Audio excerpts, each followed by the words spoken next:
저희가 오늘은 또 K리그 이야기를 좀 담백하게 해보려고 하는데 이제 K리그가 그래도 꽤 경기가 진행이 됐어요. 그쵸. 그래서 지금 되게 잘하고 있는 팀들이 꽤 있습니다. K리그 1 기준으로 했을 때 일단 첫 번째 갓기동 이런 이야기가 나오고 있는 FC 서울이 물론 직전 경기는 졌어요. 대전에서 지긴 했지만 그래도 좋은 페이스를 좀 이어가고 있긴 합니다. 그렇죠. 정 의원이 보셨을 때는 FC 서울 어떻게 좀 보고 계신지? 서울이 전적인 이번에 대전에게 졌지만 대전이 사실은 요즘에 안 좋았잖아요. 성적이 안 좋아서 완전히 뭐 진짜 이를 악물고 압박을 하더군요. 네. 선수들이 진짜 그렇게 뛰어야 돼요. 간절했어요. 첼시도 그렇게 뛰어야 돼요. 그래서 위기인데 위기를 극복하기 위해 선수들의 멘탈리티가 경기장에 보이거든요. 네. 그게 대전은 보였어요. 네. 전반부터 엄청나게 압박. 주민규나 이런 선수 대신에 유강현 같은 선수 넣고 또 발빠른 정재희 같은 선수 넣으면서 전방부터 엄청나게 압박. 주앙 빅토르죠. 그렇죠, 윙어가. 그렇죠. 오른쪽 윙어에서 약간 낚시 걸고 김문환이 이날 이를 악물었더군요.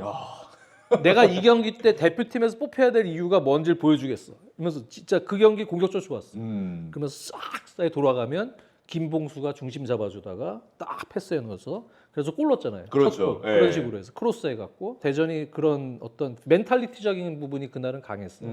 그래가지고 사실은 1대0을 잘 지키고 이겼지만 서울이 그렇다고 해서 전체적인 어떤 팀의 약점이나 이런 게 많이 드러나진 않았다. 좋았던 구조가 항상성 있게 그날 조금 자극을 받긴 했지만 아마 유지될 가능성은 있다. 그만큼 최근에 올 시즌 들어 좀 달라진 이런 서울을 저는 느끼고 있습니다. 네. 서울이 지금 이제 전북도 잡았고 사실 울산도 잡았어요. 그래서 강팀 상대로도 다 잡아내면서 좋은 면모를 보여주고 있는데 장코치님이 보셨을 때는 서울 좀 어떻게 보고 계신지? 제가 이번 시즌 리그 시작하기 전에 아챔도 제가 준 게 다 아, 맞네요. 네, 아챔도 준 게 다 했는데 근데 확실히 이제 뭐 고베나 이런 팀들이랑 했을 때는 좀 J리그 팀은 저는 솔직히 이제는 논외라고 봅니다. 너무 왜냐면 잘했죠. 이번에도 아챔 엘리트 이제 한국 팀들은 다 떨어져서 관심도가 덜하지만 고배는 오히려 올라가고. 네, 고베 올라갔고 오늘 새벽에 강원이 센 거야. 네. 형 고베 이겼거든요. 아, 그렇죠, 그렇죠. 네, 고베 예. 홈에서 이겼습니다. 고베도 4강 갔고 마치다도 4강 갔어요. 와. 근데 고베는 오늘 4강에서 2대1로 이제 졌긴 했거든요. 저희 녹화 시점 봤을 근데 때. 이게 엘리트에서 4강 4자리에 일본 팀이 2팀이 있기 때문에 대단하다. 이거는 진짜 좀 다른 얘기고 그래서 서울이 고베랑 할 때나 이럴 때는 못하진 않았어요. 그때도 네네. 잘 했는데 근데 확실히 조금 우리가 흔히 얘기하는 약간 체급 차이 그런 느낌이 좀 확실히 있었는데 이제 리그가 개막하니까 어쨌든간 확실히 지금 뭐 6승 1무 1패니까 굉장히 좋은 성적 유지하고 있고 서울 같은 경우 이번 시즌은 조금 결이 다른 게 확실히 접근 방식에서 좀 변화가 크게 있었습니다. 빌드업 바꿨더라고. 네, 시스템 자체를 저도 뭐 김기도 감독이 축구하는 거 뭐 그 전부터 계속 봤지만 포항 때도 그렇고 작년에 뭐 상대도 했지만 상당히 꽤 큰 폭으로 변화를 좀 맞아요. 그래요? 했거든요. 제일 큰 폭으로 바뀐 팀. 오. 네, 꽤 큰 폭으로 바뀌었고 그리고 그 과정에서 이제 제일 핵심적인 거는 아무래도 이 손정범이라는 선수가 좀 크죠. 송민규 선수 합류한 것도 큰데 구조적에서부터 큰 변화가 있었고 그런 것들이 긍정적으로 지금 발현되고 있다.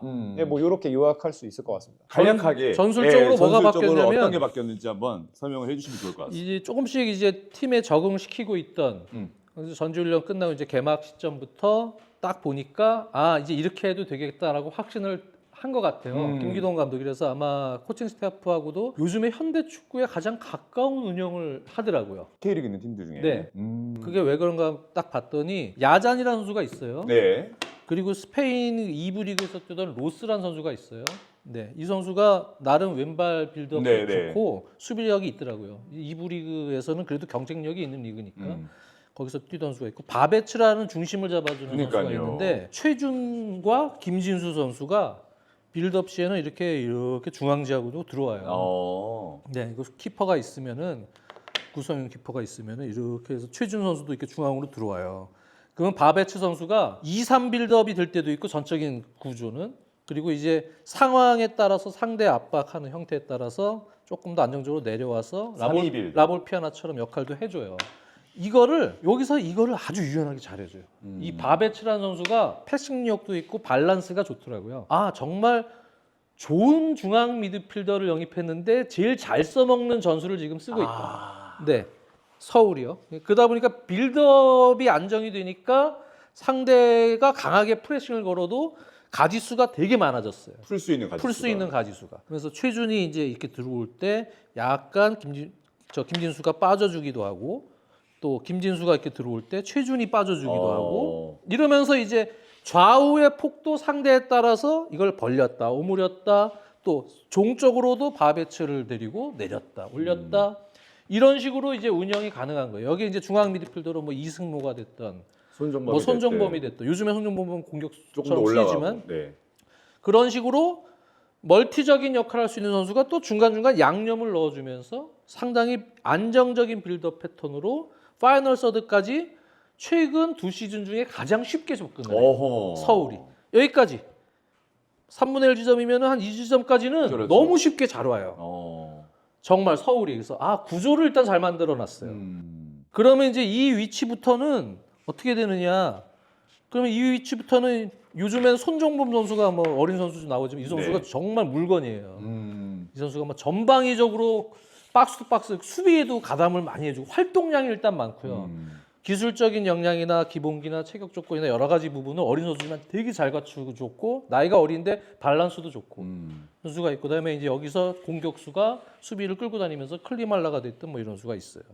그러면 결국 이제 이러한 빌드업 체계에서는 뭐 우리가 대표팀 얘기할 때도 있었지만 한쪽은 이제 윙어의 파괴력 송민규를 잘 데려왔어요. 송민규를 잘 데려왔다. 이 선수는 흔드는 거 좋아. 상대를 정말 잘 흔들어. 그 특유의 템포가 있어요. 본인만의. 두 명을 달던 정말 잘 흔들어요. 뭐 이러면서 오른쪽에 있는 뭐 최준 선수나 아니면 이제 다른 뭐 정승원 같은 선수나 이런 선수들에게도 찬스를 만들어주는 반대 전환에도 역할을 해주지만 일단 송민규 쪽에서 거의 많이 풀어줘요. 네, 그러면서 이제 순간적인 뭐 김진수 선수의 또 공격 가담 뭐 이런 것들이 이제 섞이면서 구조 자체가 클리말라도 요즘에 뭐 슈팅은 많이 없다가도 하나 걸리면 딱 결정력 발휘해주고 송민규가 흔들어주고 이런 선수들 다 어떻게 보면 새로 영입한 선수들 아니에요. 클리말라는 뭐 영입은 아니지만 거의 영입과 같은 뭐 이러한 지금 효과를 주고 있고 로스 이런 선수들 다시 당겨주는 역할 잘하고 또 좋아진 거는 올라갈 때 뒤로 처지지 않아요. K리그 많은 팀들이 센터백들이 자꾸 엉덩이 빼고 안정적으로 뭐 이렇게 하려는데 요즘에 트렌드는 4백이든 3백이든 3둘 빌드업이든 스토퍼들이 컴팩트한 간격을 유지하기 위해서 공간이 있으면 패스를 통한 빌드업도 빌드업이지만 본인이 얘네가 투톱인데 패스 길목을 잡아 그냥 올라와요. 치고 들어오는 거예요. 수비수들의 드리블 능력이나 간격을 유지하기 위한 공격 전진성 이것도 빌드업의 하나 중요한 요소인데 둘 다 좋아. 야잔도 좋아. 로스. 야잔 좀 과도하게 써서 문제야. 너무. 로스는 적당하게 이걸 잘해요. 그러니까 팀의 밸런스가 전체적으로 살아있다. 거기에 이제 마무리 방점만 잘 찍어주면 되는데 대전전은 이제 대전의 헌신적인 이런 어떤 거기에 수비에 좀 막히고 압박에 좀 눌리고 했지만 기본적인 팀의 구조는 한 단계 반 이상 업그레이드를 잘 시켜놓은 것 같아요. 김기동 감독이. 그래서 팀적으로 지금 상당히 좋다. 근데 이제 문제는 이제 상대 팀들이 이제 이 구조나 여러 가지 컨셉을 이제 알 거거든요. 알고 전술 코치들이 이런 분들이 공략법 들어갑니다. 이러고 들어오기 시작하는 거거든요. 그 대전전을 유심히 볼 거야. 네, 그렇죠. 대전이 어떻게 이겼나. 막 분석 들어가니 이제 조금 그걸 다시 풀 수 있는 변형 2.0 버전도 필요하긴 하죠. 네, 그래서 이제 그렇긴 하지만 지금은 일단 초반에는 그 주도권 싸움에서 서울이 좋다. 딱 방금 말씀하신 관점에서 이제 서울 입장에서 챌린지가 생길 수 있는 부분은 제 생각에는 아마 서울이랑 하면은 5백을 하는 팀이 좀 더 늘어날 것 같다. 왜냐면 대전이 어느 정도 4백을 할 때는 1선, 2선은 맨투맨 하는 걸로 어느 정도 한번 예를 줬고 그리고 그 이후에는 또 후반전에는 5백을 5-4-1로 이제 수비하는 것을 보여줘서 여기서 이제 조금 어느 정도 예시를 줬는데 5백 자체를 했을 때 저는 하는 거를 크게 바꿀 필요는 없는데 핵심적인 건 그건 것 같아요. 골을 넣을 수 있느냐 없느냐. 왜냐면은 서울 같은 경우도 결국에는 어프로치를 보면은 바꿨던 게 그러니까 5백으로 대전이 바꾼 시점이 언제였냐면은 후이즈를 넣었어요. 이승모 선수가 나오고 후이즈가 남는데 이쪽 방향으로 서울이 공격한다고 치면 역할을 바꾸진 않았어요. 후이즈는 여전히 여기 있는데 근데 이게 라인 사이 상대 그냥 흰색 놓겠습니다. 4-4-2로 수비를 한다 그러면은 그 전까지 이승모 선수가 있게 되면 라인 사이에 있는 건데 조금 더 후이즈가 들어가면서 뭐 어떻게 되는 거예요? 그냥 백라인에 그냥 부하를 거는 선수로 좀 더 고정적으로 있는 거죠. 그러다 보니까 이게 싫으니까 대전은 하나 더 집어 넣어버려서 그냥 이렇게 5백으로 건 건데 그럼 이렇게 했을 때도 골을 넣을 수 있느냐 결국 이걸 깰 수 있느냐 그리고 클리말라랑 후이지가 어쨌든 간 있으니까 둘 다 9번이니까 후이지도 결국에는 득점 숫자가 많아서 데려온 선수잖아요. 맞아요. 물론 다른 장점도 있긴 하지만 그래서 이런 구도가 왔을 때도 득점을 할 수 있느냐의 여부 대전전은 결국에는 득점을 하지 못했는데 찬스가 없었냐 그건 아니거든요. 이런 부분에서 좀 챌린지를 받을 수 있을 것 같고 반면에 그냥 총상적으로 현재까지 잘 됐던 이유를 조금만 보충 설명을 하자면은 구조적으로 봤을 때 그러니까 장현님이 말씀해 주셨잖아요. 풀백에서 특징이 제일 커요. 네. 풀백에서 특징이 제일 큰데 제 생각에는 뭐 저는 제가 훈련장에 있지 않기 때문에 선수를 온전하게 아는 건 아니지만 이 바베츠라는 선수는 쉽게 얘기해서 스페인어는 단어가 따로 있거든요.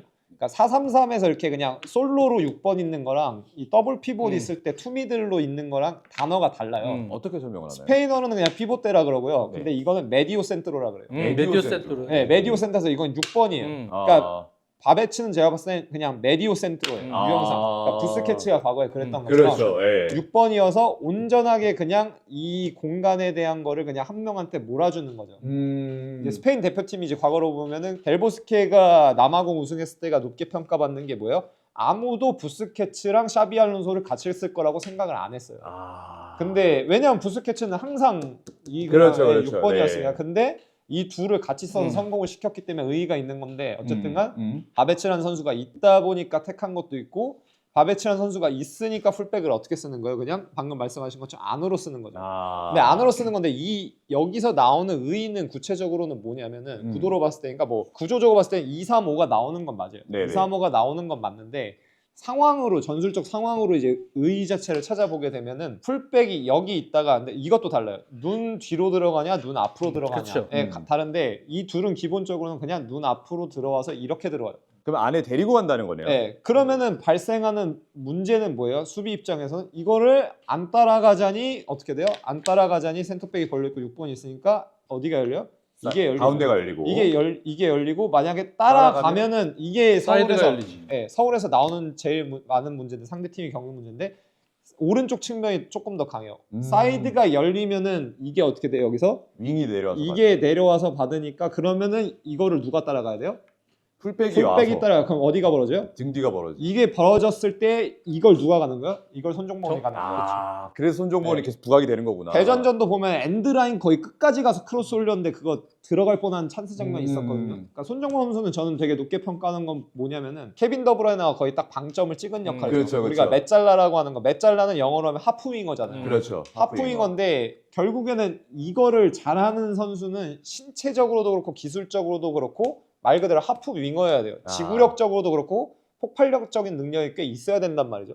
근데 우리가 보통 아는 이 미드필더는 조금 더 어때요? 보통은 포지셔너라서 그렇죠, 그렇죠. 좀 더 발을 붙이고 플레이하는 데 능하고 물론 뭐 크로스가 올라왔을 때 발을 갖다 대서 거기서 골을 넣는 능력은 있겠지만 공간이 이만큼 열렸을 때 열린다고 하더라도 이걸 가서 실질적으로 유효한 데미지를 주냐는 다른 굉장히 얘기죠. 다른 얘기거든요. 네. 근데 손정범이라는 선수는 나이랑 관계없이 이런 역할을 하는데 굉장히 준비가 돼 있고 그리고 이렇게 했을 때 장점이 더 확실하게 부각이 되는구나. 살아요. 거기다 그리고 박스 안에 반대쪽 측면에서 송민규 선수가 들어왔다 보니까 송민규라는 선수가 1대1을 하다가 인스윙으로 크로스가 올랐을 때 이 선수는 뭐예요? 또 바깥쪽에서 안으로 들어가 버려. 안으로 들어가서 헤딩하는 능력. 고배전 때도 이제 찬스 결정적인 건 시작하자마자 한 번 있었거든요. 아침 때도. 근데 그게 안 들어가면서 이제 서울은 조금 말렸었는데 어쨌든간 이런 구도가 계속해서 이제 나오는 게 지금 서울의 강점이죠. 되는 네, 강점이죠. 알겠습니다. 서울이 말씀해 주신 거는 정말 다른 팀이 되면서 이번 시즌에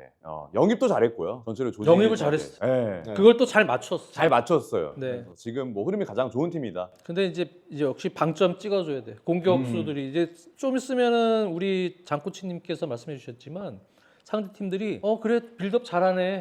우리 압박 안 할게. 네, 맞아요. 내렸을 거거든. 이제 그야말로 5-4-1로 압박 잘하네. 해. 그리고 내려서 그냥 미들블록. 5백. 과연 이제 그러한 지공 상황을 어떻게 극복을 하느냐. 이제 거기서는 세밀한 작업에 대한 패턴들이 그렇죠. 어느 정도는 선수들이 그래도 인지를 하고는 들어갈 수 있게끔 준비를 해놔야 되는 거죠.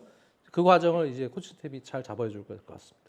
알겠습니다. 저희가 이제 앞으로 남은 서울의 일정도 같이 확인을 좀 해보도록 할 거고요. 다음 팀은 저희가 울산을 한번 체크를 해보면 좋을 것 같아요. 사실 울산이 지난 시즌 뭐 여러 가지 일로 정말 안 좋았잖아요. 근데 이번 시즌 가물치가 복귀를 하면서 그리고 또 키포인트가 하나 있습니다. 말콩이 최근에 뭐 저도 이야기를 좀 들었는데 살을 많이 뺐고 잘생겨졌죠 다시. 약간은 예전의 폼을 좀 다시 되찾는 듯한 느낌이 좀 있다. 거의 뭐 새로운 영입 것 선수를 같다. 영입을 한 느낌이죠. 네. 뭐 제가 얘기 들어보니까 감독님이 준비가 안 되면 안 쓰겠다. 뭐 이런 코멘트를 하면서 자극을 줬고 그래서 말콩이 되게 준비를 잘 해왔다. 뭐 이런 이야기가 있었는데 울산이 많이 바뀌었는데 장현님 또 어떻게 보시는지. 그렇죠. 그래서 기준을 정해줬잖아요. 네. 일종의 셔틀러는 아니지만 네. 응? 어디 뭐 하나의 목표를 정해줬어요. 네. 요거 통과 못하면 너 못 안 뛴다. 못 뛴다. 그래가지고 이제 말콩이 열심히 해갖고 살을 뺐는데 저는 느낌이 지난 경기도 보지만 말콩 들어가면서 이제 울산이란 팀 자체의 색깔이 다시 나오는 느낌. 울산하면 울산 현대중공업. 왜 그 아저씨 김호곤 감독 시절에 딱 그렇죠. 이러고 있다가 김신욱 선수 있어요. 철퇴! 이러고 김신우가 내빠 그런 느낌이 좀 있죠. 지금도 김현석 감독이 허리야 아이, 올려. 약간 카리스마잖아요, 김수성. 네, 이동경은 선발 아니었지만 네. 진짜 장시영 같은 선수가 아주 빠른 돌파 네. 능력이 좋고 그다음에 이균 같은 선수도 이균. 전진 능력 돌파 능력이 상당히 좋고 보야니치 같이 볼 배급하는 그렇죠. 미드필더들 뭐 여러 가지 특성이 그래도 좋은 선수들이 들어가 있으면서 거기서 이제 말콩 선수에게 그렇게 해주면 지금 말콩 선수는 뭐 지난번 보세요 그 수비수 떨구고 그냥 거기서 하는데 수비수 그냥 봤어요. 넘어진 반칙이 아니죠. 몸싸움에 그냥 나가 떨어지잖아 아직도. 그만큼 뭐 거의 K리그를 씹어먹을 수 있는 정도의 클래스는 있는데 예전에 물론 보여줬던. 체력은 90분 뛸 수 있는 체력은 아닌 것 아닌 같아요. 것 같아요. 네. 한 75분 넘어가니까 벌써 막 근육 올라와갖고 아이고 감독님 막 이러고 있는데 그래가지고 조금 이제 그런 정도까지 회복을 시켜줘서 경기 체력까지도 좀 올려주면 그럼 뭐 전체적으로는 울산은 이제 약간 성불군 듯하지만 그 안에서 앞쪽에서는 또 나름대로의 질서 속에서 개인 능력, 좋은 능력을 가진 선수들이 그래도 마무리 질 때는 확실하게 해줄 수 있는 그러한 팀.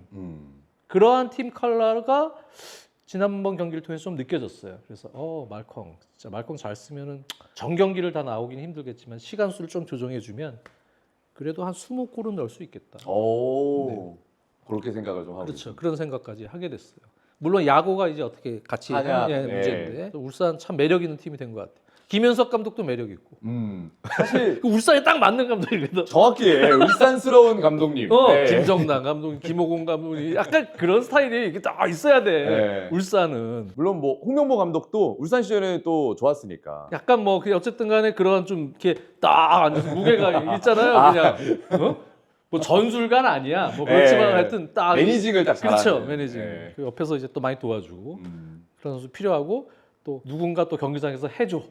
네. 선수들이 김정남 어떤- 감독 땐 이천수가 해줘. 뭐 그런 거 있잖아요. 그렇죠. 울산만의 색깔. 네. 그런 게 이제 다시 돌아온 거야. 이전엔 말컹 해줘. 딱 이런 느낌? 네, 이런 게 좀 있어요. 그래서. 선수들의 또 개개인 기량 뭐 이동경, 이희균 워낙 K리그에서 굉장히 좋은 그럼요. 선수들이기 때문에 매니징을 잘해주면 결과가 쉽게 나올 수 있다는 것도 좋은 것 같고. 자코지님은 또 이번 또 지난 시즌 울산을 또 상대해 보셨고. 근데 지난 시즌은 사실 좀 아예 완전 다른 팀이고요. 음. 선수 구성도 좀 많이 바뀌어서. 근데 음. 저는 솔직히 개인적으로 크다고 생각하는 거는 네네. 이규성 선수랑 이동경 선수 이규성. 둘이 복귀한 게 전 되게 맞아요. 크다고 생각합니다. 이규성의 복귀. 이규성 킥이 좋으니까. 네. 이규성, 보야니치, 이동경 셋이 나왔을 때는 거의 뭐 공을 가지고 하는데 미드필더 구성에선 K리그에서 손가락에 꼽힌다는 데는 아마 어떤 분도 부정을 하시지 않을 것 같고 그래서 울산은 어쨌든 간 객관적인 전력에서 항상 우위가 있는 팀이었잖아요. 그러다 보니까 그 구성이 되니까 조금 더 공의 순환이나 공을 가지고 주도하는 거에 익숙해졌고 개인적으로 저는 말컹은 선발 카드로도 여전히 유용하지만 저는 교체 오히려 카드로도 교체 카드로 더 유용하지 않을까 싶습니다. 특히 뭐 만약에 0대 0이라든지 0대 1로 지고 있을 때 만약에 선발 출전을 야구가 한 경우라면은 뭐 70분경, 한 65분경 이후 시점에 이제 투입됐을 때 같은 경우에 더 효과를 낼 굉장히 수 있는. 힘을 발휘할 수가 있고 말컹은 과거에도 그랬지만 지금도 보면은 기술적으로 좋은 선수 솔직히 아니에요. 막 공 막 튀어나가고 막 이럴 때도 꽤 볼터치가 있거든. 좀 튀고 이러죠. 예, 그럴 경우 있거든요. 근데 거꾸로 얘기하면은 그러니까 상대 골대랑 가까운 쪽에 위치하면은 힘을 발휘할 수가 있어요. 직접적으로 자기가 슈팅을 할 수 있는 위치에 갖다 놨을 때 힘을 발휘할 수가 있기 때문에 방금 얘기했던 것처럼 비기고 있는 상황이나 지고 있는 상황에서 상대가 내려앉았을 때 투입했을 경우에는 꽤 크게 그렇지. 힘을 발휘할 수가 있죠. 그래서 같이 투입하는 거지. 허율이랑 네. 허율, 야구, 뭐 야구, 말커, 뭐 그다음에 센터백 정승현 뭐 다 들어가 있으면 이제 동경이하고 규성이 올려. 절대 축구. 그렇지. 절대 축구. 진짜 3 스트라이커죠. 3 톱, 3 스트라이커. 근데 뭐 그런 식의 용도도 있어서 전체적으로 봤을 때는 특히 K리그 같은 경우에서는 힘을 많이 발휘할 낼수 있는. 수가 있겠죠. 울산도 지난 시즌 안 좋았다가 다시 이제 어떻게 보면 재정비를 하면서 좀 다시 단단해지고 있는 느낌이잖아요. 그렇죠. 그런 부분에서는 초반에 그래도 흐름이 좋다. 상위권을 유지하고 있으니까 좋은 흐름을 가고 있는 것 같고 저희 이제 마지막 팀 두 팀의 색깔이 가장 강하게 묻어있는 강원. 이 팀 얘기는 이제 작년에 우리 장용 코치가 강원 FC 전술 코치였거든요. 그렇죠. 예. 시즌을 한 시즌 보냈잖아요. 네. 그리고 올 시즌은 이제 자유를 찾아서 이제 나왔지만 어쨌든 지난 시즌 보고 올 시즌 초반의 패턴하고 이제 광주전부터 패턴이 바뀌었는데 조금 바뀌었죠. 그 과정을 아마 네. 좀 얘기를 듣고 싶어요. 네, 한번 편하게 얘기해 주시면 될 것 같아요. 일단 뭐 주변에서도 많이 얘기를 하는 게 그거죠. 결과가 바뀌었으니까 일단은 아. 결과 광주전 워낙 크게 이겼고 그리고 그 이후에 보면 뭐 전북전 최근에 비기긴 했지만 2승 1무 이제 그렇죠. 기록을 하고 있다 보니까 주변에서 사실 많이 물어보세요. 뭐가 달라졌냐. 그리고 음. 거꾸로 초반에 이제 승리를 하지 못했을 때 자꾸 저한테 물어보는 거는 왜? 똑같아요.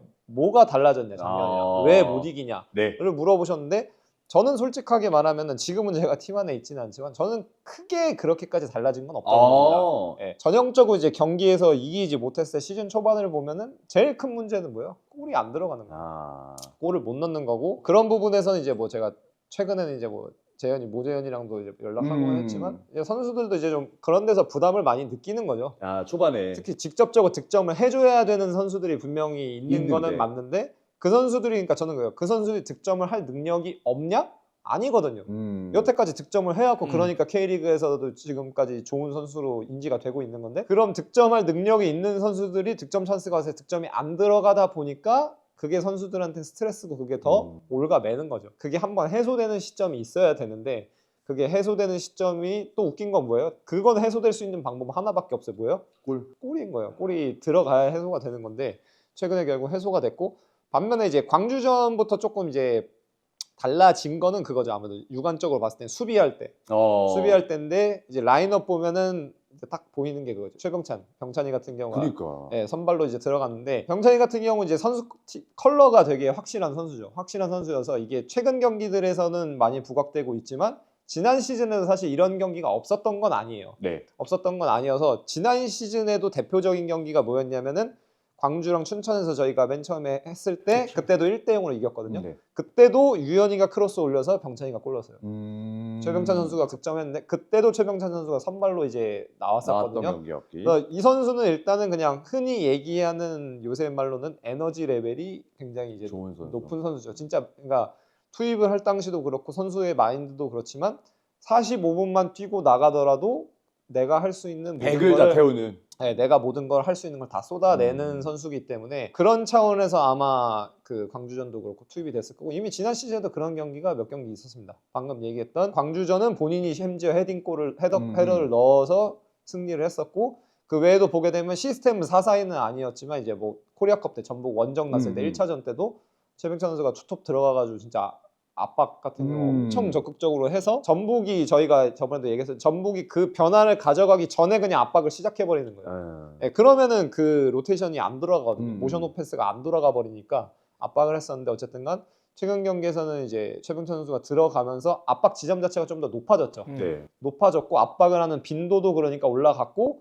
그러면서 상대 진영에서 공을 되찾아오는 빈도도 자연스럽게 올라갔고 왜냐면은 이건 또 K리그 풍토인데 그렇게 높은 지점에서 압박을 했을 때 뭔가 팀적으로 그거를 온전하게 풀어나올 수 있는 능력이 있는 팀이 K리그에는 그렇게 많지는 않아요, 사실은. 그만큼 압박이 좋다고도 이야기할 수 있는 거네요. 그렇죠. 그러다 보니까 그런 포인트가 와서 이제 계속해서 최병찬 선수 같은 경우는 선발로 나와서 압박을 하고 있고 그런 것들이 결국엔 주요해서 흐름이 오다 보니까 득점도 제 생각에는 자연스럽게 이제 해소가 되지 않았나 싶어요. 특히 뭐 대원이 같은 경우도 그렇고 뭐 재현이 같은 경우도 그렇고 다 득점할 능력이 충분히 있는 선수들인데 그동안 골이 안 들어갔다가 어쨌든 그 한번 뭐 진부 한 편이지만 혈이 뚫린 거죠. 음. 네, 혈이 뚫렸다고 좀 생각을 합니다. 팀이라는 거는 그 선수들의 구성원에 제일 잘 맞는 어울리는 색깔이 뭔지 사실은 정답을 감독이 알 수는 없어요. 처음에는. 처음에. 이것저것 해보는 거예요. 예를 들어서 콘테 감독도 원래 4백을 써요. 맞아요. 첼시에 와서 4백을 쓰는데 안 되는 거야. 게임이 안 되다가 아스날전인데 전반에 0대3으로 그냥 발려버린 거예요.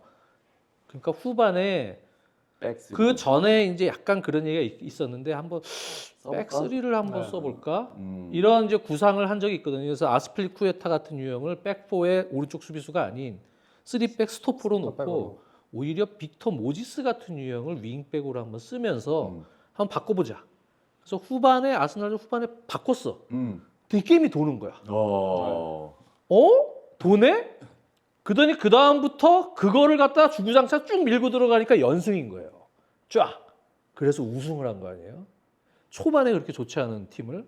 그러니까 사실 팀이라는 거는 물론 지난 시즌에는 이게 그래도 골도 넣고 됐는데 했지만 그래도 변화가 없는 건 아니에요. 공격수가 바뀌었죠. 뭐 가브리엘도 가고 그렇죠. 나간 애들은 다 잘해. 가브리엘 갈래고 이런 애들 부천 가서 왜 이렇게 잘해? 나간 애들 다 잘해. 다 잘하고 있어요. 코바치비치 유럽 가서 또 잘하고. 이상해요. 그래서 어쨌든 내가 나갔어. 그래갖고 아부달라라고 영입을 했는데 저도 강원 FC 이사니까. 네. 강원 이사님. 근데 박상혁이 복귀는 하긴 했지만 그래도 외국인 공격수 좀 상황이 좋지 않거나 이럴 때 여유분이 좀 있어야 되고 정통 공격수가 한번 좀 필요한데 근데 일단은 지금 있는 선수들 김건희나 뭐 박상혁이 다 동기부여도 강하고 여기 있으니까 그냥 가고 아부달라 같은 선수는 참 어떤 선수인지 몰랐어요. 커리어 보니까 이거 어떤 선수인지 모르겠더라고. 그래서 어쨌든 들어왔어. 근데 이제 어쨌든 광주전 때도 김병지 대표하고 경기장에 저도 있었어요. 저는 이사니까. 네. 딱 있는데 사실은 그 전에도 김병지 대표랑 그런 경기에 대한 얘기 우리는 사실 정교 감독이나 이런 코칭 스텝 쪽에는 관여를 안 해요. 그건 감독의 몫이니까. 그렇죠. 김병지 대표도 디렉터 역할을 지금 하고 계시고 네. 저는 그래도 조언을 할 수 있는 이사의 역할이고 하다 보니까 광주전을 앞두고 그 얘기는 했죠. 오늘도 물론 이제 소유권을 잡아가고 밑에서 점유율을 갖고 빌드업을 하면서 주도하는 운영이 나쁘다는 건 아니에요. 그런 운영 잘하면 돼요. 근데 그게 이제 결과가 안 나올 때, 결국 이제 마무리해서 좀 비효율적인 어떤 생산성이 드러날 때, 그게 결과거든요. 결국은 축구라는 거. 결과가 계속 안 좋을 때는 한번 바꿔봐야 되지 않냐. 그래서 그날도 딱 선발 라인 이제 받았어요. 최병찬인 거예요. 그래서 김원진 대표 오늘도 최병찬이네. 그래갖고 또 전방에 넣은 거예요. 그래서 오늘도 혹시 같은 패턴의 운영에 결과가 안 좋으면 그러면 이제 이때는 정경호 감독님이랑 저랑 뭐 김민희 대표랑 같이 해서 한번 우리 접근 방식에 대해서 한 번은 얘기를 좀 이렇게 토론을 좀 해보는 시간도 필요할 것 같다. 그랬는데 그날 딱 바꾼 거예요. 네, 그래서 최병찬 65분, 70분 정도까지. 병찬 선수 미안해요. 개처럼 뛰어요. 근데 장점이고. 진짜 선수들이 다 뭐 강준영 뭐 그냥 압박 그냥 엄청나게. 광주가 놀랐어. 이정규 감독이 어떻게 할 줄을 모르겠는. 그냥 완전히 압도당했어요. 그날 광주가 슈팅이 빵이에요. 아무것도 못했죠. 이런 기록 잘 나오질 않아요. 일부 리그 같은 레벨에서 슈팅 빵. 그만큼 이제 완전히 에너지 레벨을 당겨서 한 발짝 더 뛰는 축구로 하니까 골도 나오고 결과도 나오는 거예요. 그렇게 찾아나가는 거예요, 사실은. 변화를 통해서 선수도 부분적으로 사실 바뀐 거잖아요. 그렇죠. 엄밀하게 하면 공격진도 약간의 변화가 있는 거란 말이죠. 그래서 팀이라는 거는 이제 이렇게 플랜을 조금 우리 선수들한테 잘 맞는 흐름이 있단 말이에요. 이 흐름을 조금 변화를 통해서 이렇게 찾아가야 돼요. 나는 무조건 철학이 이거니까 이거 밀고 가. 그건 바보짓이에요. 그렇죠. 안 되는데 왜 계속 밀고 가. 딱 된 거예요. 그러니까 그거 잘 됐어? 다음 경기 또 쓰는 거죠. 대전전 전반에 완전히 대전을 압도했어요. 대전 슈팅 1개. 전반도 완전히 중계진이 뭐라 그러는지 아세요? 그날 중계진이 뭐라 했나요? 완전히 가둬놓고 패네요. 난 중계진이 가둬놓고 팬다는 얘기를 저희가 이제 축구 보면서 사석에서 할 수 있는 이야기긴 그러니까 또 가페라 그러죠. 그래서 가페라고 하잖아요. 그러니까 전반에 그렇게 해버렸어요. 그래서 야 얘네들 후반에 처지지 않을까? 후반에 좀 처지더라고. 전적이. 어쨌든 그래도 이제 그러면서 또 이 에너지 레벨을 조절하는 선수들이 익히고 어쨌든 결과가 나오잖아요. 전북전도 물론 뭐 비기긴 했지만 사실 이전보다는 더 효율적인 결과를 낸 거예요. 이전에 전북보다 뭐 점유율도 같고 마치 게임은 잘했어. 점유율이 많았으니 한 잔에. 이러한 운영은 사실은 남는 게 강원이랑은 없으니까. 올 시즌엔 안 맞았다. 그러니까 이렇게 바꾸니까 좀 됐다. 거기에는 선수들의 전체적인 압박 시스템이나 이런 뭔가 하나가 돼서 선수들이 서로 튀는 선수 없이 그래도 일사불란하게 잘 따라와 주니까 그랬고 거기에는 또 선수들의 잘 맞는 옷이라는 게 박청효 선수 롱킥도 있지만 이기혁 선수가 중거리 킥이 좋잖아요. 아 이기혁 좋죠. 이런 선수가 세컨볼을 보기 위해서 떨고 노는 세컨볼이라는 거는 우리가 수비한테 밀려서 어쩔 수 없이 하는 롱킥 거기서 세컨볼하고는 차원이 다른 거예요. 그렇죠. 약속된 세트피스 오늘 이렇게 세트피스 할 때 우리 뭐 자임 코치도 훈련하면서 그런 얘기들을 하겠지만 이렇게 세컨볼 위치로 준비를 하는 거죠. 사전에 준비가 되면 그렇게 준비하고 나간 세컨볼하고 수비한테 맡겨서 할 수 없이 롱킥 걷어낸 거는 차원이 다른 거거든. 거기에 롱킥이 좋은 이기혁 같은 선수들이 큰 전환을 해준다거나 아니면 붙여준다거나. 왜? 모지현이랑 키가 큰 선수가 있어. 사이드에. 강원은. 전방에는 최병찬, 고영준 키가 크지 않아도 모지현한테 붙여주면 되거든. 사이드로. 그래서 모지현 쪽에서 떨궈줘도 되고. 그런 시기로 되면서 순간적으로 또 다시 카운터 프레싱을 하고 거기서 또 끊어서 들어가니까 훨씬 더 살고 강원 선수들의 개인 기량, 드리블 돌파 능력이라는 게 김대원이나 모재현 이런 선수들이 상대가 수비진을 갖춰 놓은 상황에서 그거를 크랙처럼 다 돌파하는 정도는 아니에요. 오히려 이 선수들의 장점은 카운터 프레싱을 통해서 끊어서 상대 밸런스가 깨질 때 그거를 흔드는 정도에서 장점이 극대화될 수 있는 유형이라고 전 봐요. 그것도 잘 활용이 된 거예요. 김대원, 모재현 이런 선수들의 역량을 거기에 뭐 서민우 선수 적절하게 그래도 노련하게 풀어주고 너무 노련하다 보니까 좀 미스도 나오긴 하지만 너무 노련해서. 너무 여유가 있어서 그러니까 너무 두수 앞을 내는 그러기도 하지만 어쨌든 간에 거기서 잘해주고 강준혁, 송준석 이런 풀백들 열심히 띄워주고 선수들이 다 그렇게 성실한 역할들을 해주니까 결과가 나온다. 사실 K리그에서 특정 선수의 의존도보다는 팀으로서 그래도 무언가 결과를 낼 수 있는 최근의 동기부여나 그런 내용은 강원이 상당히 좋은 거 아닌가. 이건 제가 강원 이사를 산 얘기가 아니고 그걸 봤을 때. 네. 그렇죠. 팀적인 가치가 결국에는 운동장에서 드러나게 마련인데 이제 그런 팀적인 가치가 운동장에서 드러나는 게 뭐 전형적인 게 뭐 저도 작년에 있었지만 이제 강원이라고 저는 생각을 하고 선수 구성 자체도 사실은 그러죠. 완전 막 그러니까 당장 보더라도 이제 민우 같은 경우가 이제 대표팀 갔지만 지금은 또 대표팀 가는 선수는 또 없잖아요. 슈퍼스타가 있는 느낌은 아니잖아요. 네, 근데 어쨌든 근데 또 본인이 팀 안에서 기능을 하면서 그 팀 안에서 선수 개인이 성장하는 느낌들이 강한 게 이제 강원이라는 팀이고 그런 부분이 확실히 좀 최근 경기들에서 다시 나오고 있는 거죠. 그리고 저는 그렇게 생각해요. 그러니까 막 압박하는 시퀀스나 이런 거 지금 장현님이 말씀해 주셨지만 이게 그렇게 해서 뭔가 한번 풀렸을 때 공을 다시 그러면은 그런 압박을 해서 되찾아와서 굳이 쇼 카운터가 아니더라도 지공을 하게 되는 경우들이 있거든요. 그렇죠. 근데 그럼 그때 가지고 있던 장점은 사라지는 게 아니에요. 그대로 있어요. 네. 그럴 때 또 장점이 나오는 거예요. 네. 그 점유율을 가질 때의 장점. 네. 근데 조금 더 높은 곳에서 공을 되찾아 와서 이제 경기를 하게 되고 거기서는 근데 이미 상황이 한번 해소가 된 상태니까 조금 더 선수들이 이미 부담감 없이 할 수 있죠. 그것만으로도 이미 느낌이 다르거든요. 운동장에서 뛰는 입장에서는. 그러다 보니까 결국에는 전체적으로 이제는 확실히 좀 부담을 떨쳐내고 하는 것 같고 그리고 뭐 저는 개인적으로요, 맞아요. 선수들도 뭐 연락하고 뭐 이렇게 얘기도 하고 하지만 그냥 좀 이번에는 솔직히 못 이기고 했던 초반에는 다들 좀 그게 좀 강했다고 봅니다. 아 이거가 약간 음해한다, 약간 뭐 팀 뭐 문제 있다 이런 식으로 되는데 아 우리가 문제가 없다는 거를 보여주겠다는 생각이 좀 선수들이 다 같이 그런 게 있을 수 있어요. 예, 가지고 있었던 것 같아요. 뭐 그거를 이제 뭐 감독님도 그렇고 다 아마 다 같이 좀 얘기를 했을 거고. 내용이 나쁜 건 아니었기 때문에. 네. 근데 이제 골이 들어가지 않으면서 이제 그냥 승리를 하지 못했던 건데 그런 부분에서 좀 결국에는 다 같이 이겨내고자 하는 의사가 있었기 때문에 결국엔 그게 팀으로서 극복된 게 아닌가. 네, 그렇게 생각을 합니다.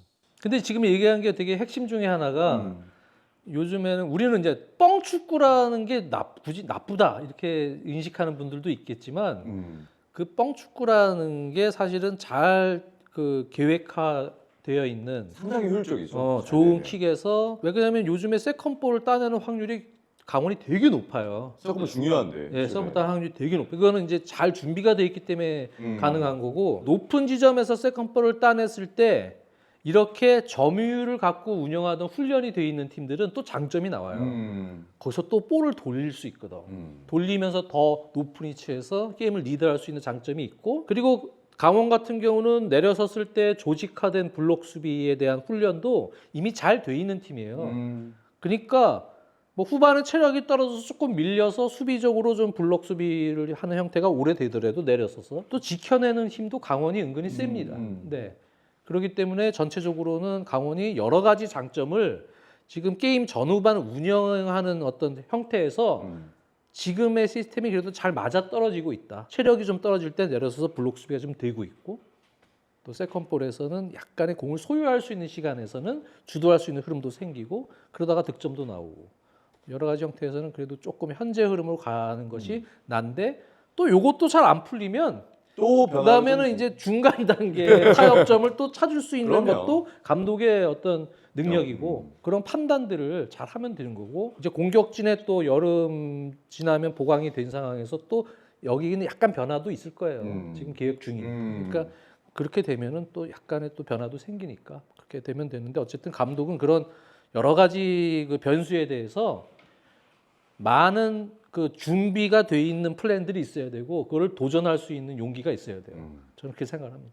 그러면 이제 K리그 이야기 저희가 쭉 하고 있는데 우리가 이제 월드컵에 나간단 말이죠. 근데 이 마지막 최종 우리 그 평가전을 앞두고 이제 명단 발표가 앞두고 있는데 제가 알기로 지난 오스트리아전 때 평가전에 K리그 명단에 들어가 있는 선수가 조현우, 송범근 그리고 김문환, 김진규가 끝이었어요. 그렇죠. 예, 김문환, 이제 김진규 두 명만 필드 플레이어는 이제 이 두 선수가 끝이었는데 혹시 두 분이 K리그에서 이러한 선수는 한번 월드컵에 데려가면 어떨까? 좀 효과가 있을 것 같은데 라고 생각하시는 선수가 있는지가 좀 궁금하거든요. 일단 팀이 정해져 있기 때문에 지금 이제 네. 정해졌기 때문에 네. 체코, 멕시코 그리고 남아공이야 이제 1차전 하는 거 보고 음. 그리고 이제 좀 준비를 해도 되지만 체코랑 멕시코는 미리 사전에 좀 거기에 맞는 팀 색깔 있는 준비를 한 다음에 한두 명 정도는 변수가 있을 수 있다.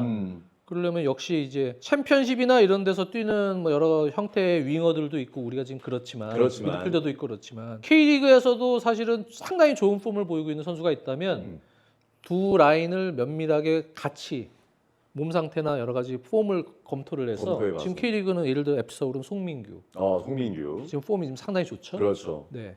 그리고 뭐 최근에는 이제 모 기자분이 이제 강원의 이기혁 같은 선수를 뽑아야 된다. 뭐 이런 얘기도 있는데 네. 그런 이기혁 같은 유형 뭐 우리 장용 코치가 훨씬 더 가까이서 잘 보시겠지만 네. 요즘 어때요 올 시즌에? 기억이 지금 엄청 폼이 좋죠. 네. 네. 좋고 이제 아챔 때는 미드필더로 주로 나왔다가 최근에 이제 센터백 나와서 이제 경기하고 있는데 이기혁이라는 선수는 기억이는 되게 특수성이 강한 선수예요. 그러니까 수비를 할 때는 뭐 풀백하거나 미드를 하거나 센터백을 하는데 공 가졌을 때는 사실 정확하게 말하면은 센터백도 아니고 풀백도 아니고 미드필더도 아니에요. 뭐야 선수가 아니네? 근데 선수는 또 선수예요. 네. 네. 그만큼 멀티성이 좋다고 이해를 하면 될까요? 멀티성도 아니에요. 멀티성도 그래요? 아니고 그러니까 엄청 유니크한 선수예요. 저는 그러면 유니크한 쓰기에 따라 선수다. 굉장히 네, 다르겠네요. 엄청 유니크한 선수라서 그래서 저는 그렇게 생각해요. 이 유니크함을 온전하게 발현시킬 수 있으면은 뽑는 게 맞는데 그 유니크함을 발현시킬 수 없으면은 단점만 되려 부각돼 버릴 수가 오히려 그럴 수 있어요. 있어요. 있으니까. 그거 예, 부분은 예. 그래서 저는 뽑혀도 이상하지 않지만 안 뽑혀도 이상하지 않습니다. 그런 전 당연히 개인적으로는 음. 기혁이가 뽑히는 거를 보고 싶지만 그런 특성이 있죠. 굉장히 유니크해요. 솔직히 유럽 축구 다 합쳐봐도 저는 기혁이 같은 선수는 없는 것 같아요.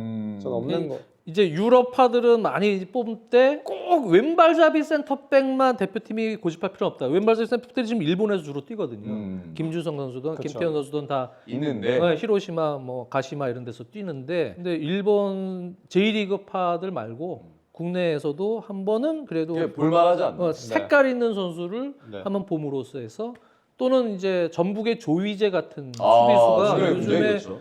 보면은 상당히 잘하죠. 좋더라고요. 네, 예, 잘하고 개인 있죠. 능력도 좋고 순발력도 있고 세트 여러 세트 가지를 좀- 다 갖추고 있더라고요. 그래서 네.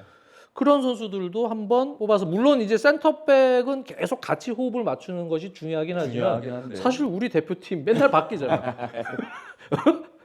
뭐 이번에 네. 글쎄 뭐 전주훈련 가서 연습 경기 한 2번 더 시키면은 뭐 그렇죠, 그럴 수도 있으니까 혹시 뭐 이런 카드가 이건 진짜 좋은데라고 생각이 들면 한번 바꿀 수도 있고. 물론 이제 뭐 홍명보 감독은 그래도 한번 데려간 수들 쭉 끌고 가는 성향이긴 하지만 냉정하게 이렇게 폼은 좀 면밀하게 분석할 필요는 있고 체코에는 혹시 유사시에 대비해서 장신의 센터백 수비수 네, 이런 선수가 추가 옵션이 되면 좋겠다. 아무래도 네. 우리가 뭐 진짜 막판에 어떻게 될지 모르지만 그렇죠. 1대0으로 리드하고 있다면 그렇죠. 그런 식의 어떤 순간적인 변화를 또 주는 거 필요하니까요. 네. 그래서 박호영 그러니까 그런 유형. 체코전 대비 네. 네. 뭐 박호영 자이언트 킬러는 이미 그렇죠. 평정 KO 예. 지난 시즌에 평정을 했거든요. 그러니까요. 네. 이런 선수 있고 또는 이제 멕시코전이나 이럴 때 음. 역습에 해서 우리가 또 조커로서도 활약할 수 잘할 수 있는 있는. 예를 들어서 요즘에 이동준 선수도 몸이 가벼워요. 이동준 좋죠. 뭐 이런 카드도 폼을 이렇게 면밀히 좀 주시하면 여러 유형들이 그래도 눈안에 후보군 안에 들어와서 나중에 한두 명 정도 바뀔 수 있지만 물론 기존에 뽑히던 저번에 안 뽑혔지만 이동경 같은 유형이 있고 뭐 그런 선수들과 함께 같은 군에서 이렇게 좀 유럽의 챔피언십군이나 제1리그군, 뭐 여기군 또는 이제 유럽의 다른 리그에서 뛰는 타리그에서 뛰고 있는 선수들. 뭐 그런 선수들 있잖아요. 뭐 권혁규 선수가 됐던 네. 뭐 여러 가지 유형 선수들과 함께 우리 K리그도 중앙 미드필더가 아예 없는 건 아니거든. 여러 유형이 있잖아요. 그렇죠. 김봉수 뭐 등등등. 네. 그래서 이런 선수들과 함께 군에서 면밀하게 잘 분석해서 최종적으로 거기서는 맥시멈 뭐 2-3명, 3-4명 적게는 1-2명 정도는 바꿔줘도 저는 큰 문제 없다. 월드컵은 사실 현재 폼이 굉장히 중요하잖아요. 그럼요. 예, 네. 흐름이 굉장히 중요하니까. 그래서 그렇게 생각을 합니다. 알겠습니다. 오늘 저희가 이제 K리그 이야기 그리고 뭐 국가대표 이야기도 두 장위원님을 모셔놓고 같이 정말 다양하게 이야기를 좀 해봤는데 월드컵도 얼마 안 남았기 때문에 월드컵에 대한 기대감도 커지고 있고 K리그 역시도 시작했는데 지금 뭐 관중이 굉장히 많이 날씨가 더 좋잖아요. 굉장히 많이 찾아와 주시고 있기 때문에 K리그도 많은 팔로우와 사랑 부탁드리겠고 저희 원투펀치도 계속해서 좋은 컨텐츠로 찾아뵙도록 하겠습니다. 오늘 두 분 모두 고생하셨습니다. 감사합니다. 고생하셨습니다.